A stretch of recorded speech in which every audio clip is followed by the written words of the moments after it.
ಓಂ ಶ್ರೀ ಗುರುಭ್ಯೋ ನಮಃ. ಫ್ರೆಂಡ್ಸ್, ಎಲ್ಲರಿಗೂ ನಮಸ್ಕಾರ. ಪ್ರಿಯ ಧನಸ್ಸು ರಾಶಿಯವರೇ, ನೀವು ಈ ಮಾತುಗಳನ್ನು ಕೇಳುತ್ತಿರುವ ಈ ಕ್ಷಣ ಆಕಸ್ಮಿಕವಲ್ಲ. ನಿಮ್ಮ ಜೀವನದಲ್ಲಿ ಈಗ ನಡೀತಿರುವ ಪ್ರತಿಯೊಂದು ತಡೆ, ಪ್ರತಿಯೊಂದು ಗೊಂದಲ ಮತ್ತು ಪ್ರತಿಯೊಂದು ಮೌನದ ಹಿಂದೆ ಒಂದು ದೈವಿಕ ಕಾರಣ ಇದೆ. ನೀವು ಸದಾ ಮುಂದಕ್ಕೆ ನೋಡುವವರು, ಭವಿಷ್ಯವನ್ನು ದೊಡ್ಡದಾಗಿ ಕನಸು ಕಾಣುವವರು, ಧೈರ್ಯದಿಂದ ಹೊಸ ದಾರಿಗಳಲ್ಲಿ ನಡೆಯುವವರು. ಆದರೆ ಇತ್ತೀಚಿನ ದಿನಗಳಲ್ಲಿ ಏನೋ ಒಂದು ಅಜ್ಞಾತ ಶಕ್ತಿ ನಿಮ್ಮನ್ನು ನಿಧಾನವಾಗಿ ನಿಲ್ಲಿಸ್ತಾ ಇರುವಂತೆ ಅನ್ನಿಸ್ತಾ ಇದೆ. ನೀವು ಹೊರಗೆ ನಗ್ತಾ ಇರಬಹುದು, ಆದರೆ ಒಳಗೊಳಗೆ ಒಂದು ಪ್ರಶ್ನೆ ಮತ್ತೆ ಮತ್ತೆ ಕೇಳಿಸ್ತಾ ಇದೆ. ನಾನು ಸರಿಯಾದ ದಾರಿನಲ್ಲಿ ಹೋಗ್ತಾ ಇದ್ದೇನಾ ಅಥವಾ ತಪ್ಪು ದಾರಿಯಲ್ಲಿ ಸಾಗ್ತಾ ಇದ್ದೇನಾ ಅಂತ. ಇದರ ಹಿಂದೆ ಸ್ಪಷ್ಟವಾದ ಗ್ರಹ ಸೂಚನೆ ಕೂಡ ಇದೆ. ಈ ಸಮಯದಲ್ಲಿ ಗುರುಗ್ರಹದ ಚಲನೆ ಪರೀಕ್ಷೆಯ ಹಂತದಲ್ಲಿ ಇರುತ್ತೆ ಮತ್ತು ರಾಹುವಿನ ನೆರಳು ನಿಮ್ಮ ನಿರ್ಧಾರ ಶಕ್ತಿಯ ಮೇಲೆ ಪ್ರಭಾವವನ್ನು ಬೀರುತ್ತೆ. ಧನಸ್ಸು ರಾಶಿಯವರು ಸಹಜವಾಗಿ ಸತ್ಯ, ಧರ್ಮ, ಜ್ಞಾನ ಮತ್ತು ಮಾರ್ಗದರ್ಶನಕ್ಕೆ ಸಂಬಂಧಿಸಿದವರು. ಆದರೆ ಈಗ ಅದೇ ಗುಣ ನಿಮ್ಮ ಮೇಲೆ ಹೊರೆಯನ್ನು ಆಗ್ತಾ ಇದೆ.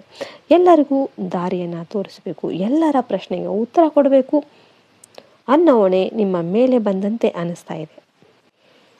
ಅದಕ್ಕೋಸ್ಕರನೇ ಜ್ಯೋತಿಷ್ಯ ಶಾಸ್ತ್ರ ಒಂದು ಗಂಭೀರ ಎಚ್ಚರಿಕೆಯನ್ನು ನೀಡ್ತಾ ಇದೆ. ಧನಸ್ಸು ರಾಶಿಯವರೇ, 20ರ ತನಕ ಒಂದು ನಿರ್ದಿಷ್ಟ ಸ್ಥಳಕ್ಕೆ ನೀವು ಹೋಗೋದಕ್ಕೆ ಹೋಗಬೇಡಿ. ಈ ಸ್ಥಳ ಯಾವುದಂದರೆ ದೊಡ್ಡ ನಿರ್ಧಾರ ತೆಗೆದುಕೊಳ್ಬೇಕಾದ ಜಾಗ, ಸಾರ್ವಜನಿಕವಾಗಿ ಮಾತನಾಡಬೇಕಾದ ವೇದಿಕೆ, ಕಾನೂನು ಅಥವಾ ಒಪ್ಪಂದ ಸಂಬಂಧಿತ ಚರ್ಚೆ ನಡೆಯುವ ಸ್ಥಳಗಳು, ಅಥವಾ ನಿಮ್ಮ ಮಾತು ತಪ್ಪಾಗಿ ಅರ್ಥವಾಗುವ ಸಾಧ್ಯತೆ ಇರುವ ಒಂದು ಪರಿಸ್ಥಿತಿಗಳು ಆಗಿರಬಹುದು.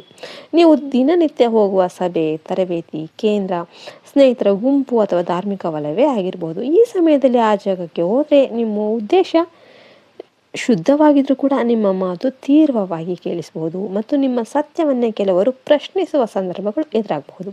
ವಿಶೇಷವಾಗಿ ಜನ ಮುಂದೆ ಮಾತನಾಡಬೇಕಾದ್ರೆ ಅಥವಾ ಸಲಹೆ ಕೊಡುವಾಗ ತುಂಬ ಎಚ್ಚರಿಕೆಯಿಂದ ಇರಬೇಕಾಗುತ್ತೆ.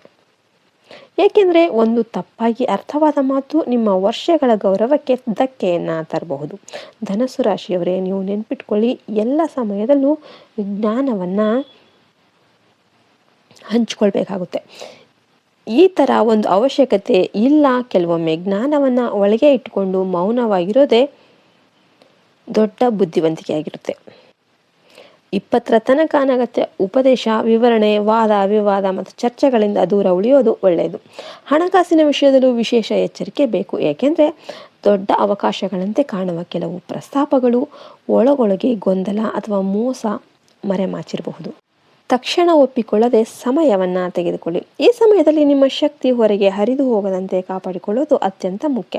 ಪ್ರತಿದಿನ ಬೆಳಿಗ್ಗೆ ಎದ್ದು ಮನಸ್ಸಿನಲ್ಲಿ ಒಂದು ಮಾತು ಹೇಳ್ಕೊಳ್ಳಿ: ನಾನು ಇಂದು ಪ್ರತಿಕ್ರಿಯಿಸುವುದಿಲ್ಲ, ನಾನು ಇಂದು ಕೇಳುತ್ತೇನೆ, ನಾನು ಇಂದು ಕಾದು ನೋಡುತ್ತೇನೆ. ಈ ಸಣ್ಣ ಸಂಕಲ್ಪನೆ ನಿಮ್ಮ ದಿನವನ್ನೇ ಬದಲಾಯಿಸಬಹುದು. ಪ್ರತಿದಿನ ಬೆಳಿಗ್ಗೆ ಅಥವಾ ಸಂಜೆ ಓಂ ಗುರುವೇ ನಮಃ ಅಂತ ಕನಿಷ್ಠ 11 ಬಾರಿ ಜಪ ಮಾಡಿದರೆ ನಿಮ್ಮೊಳಗಿನ ಗೊಂದಲ ನಿಧಾನವಾಗಿ ಶಮನವಾಗುತ್ತೆ. ಗುರುವಾರ ವಿಷ್ಣು ಅಥವಾ ಬೃಹಸ್ಪತಿಗೆ ದೀಪ ಹಚ್ಚಿದರೆ ಧನಸ್ಸು ರಾಶಿಯವರಿಗೆ ವಿಶೇಷ ರಕ್ಷಣೆ ಸಿಗುತ್ತೆ. ಹಲವರಿಗೆ ಈ ಸಮಯದಲ್ಲಿ ಹಳೆಯ ಗುರುಗಳು, ಹಳೆಯ ಮಾತುಗಳು, ಹಳೆಯ ಪಾಠಗಳು ಮತ್ತೆ ನೆನಪಾಗ್ಬೋದು. ಇದು ಆಕಸ್ಮಿಕವಲ್ಲ, ಇದು ನಿಮ್ಮ ದಾರಿಯನ್ನು ಮತ್ತೆ ಮತ್ತೆ ಪರಿಶೀಲಿಸುವ ಸಂಕೇತ. ಆದರೆ ಪ್ರತಿಯೊಂದು ಪಾಠಕ್ಕೆ ತಕ್ಷಣ ಕ್ರಿಯೆ ಅಗತ್ಯವಿಲ್ಲ. ಕೆಲವೊಮ್ಮೆ ಪಾಠವನ್ನು ಅರ್ಥ ಮಾಡಿಕೊಂಡು ಕಾದಿರುವುದೇ ಶ್ರೇಷ್ಠ.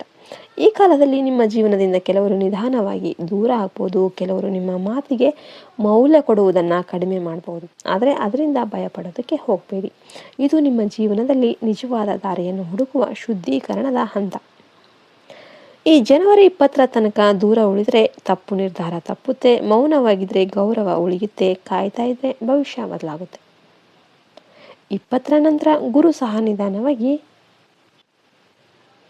ನಿಮ್ಮ ಪರವಾಗಿ ತಿರುಗೋದಕ್ಕೆ ಪ್ರಾರಂಭ ಮಾಡ್ತಾನೆ.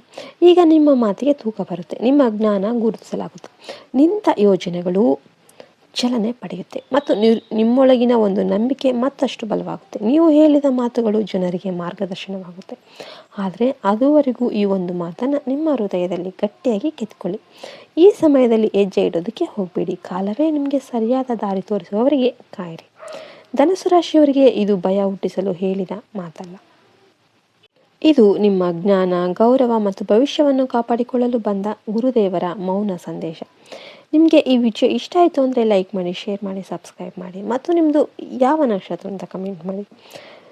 ಮತ್ತೆ ಇನ್ನೊಂದು ವಿಡಿಯೋದಲ್ಲಿ ಸಿಗೋಣ ಅಂತ ಹೇಳ್ತಾ ಈ ವಿಡಿಯೋವನ್ನು ಮುಗಿಸ್ತಾ ಇದ್ದೇನೆ. ಜೈ ಶ್ರೀರಾಮ್, ಜೈ ಹಿಂದ್, ಜೈ ಭಾರತ್ ಮಾತೆ. ಹರಿ ಓಂ ತತ್ಸತ್. ಸರ್ವೇ ಜನೋ ಸುಖಿನೋ ಭವಂತು.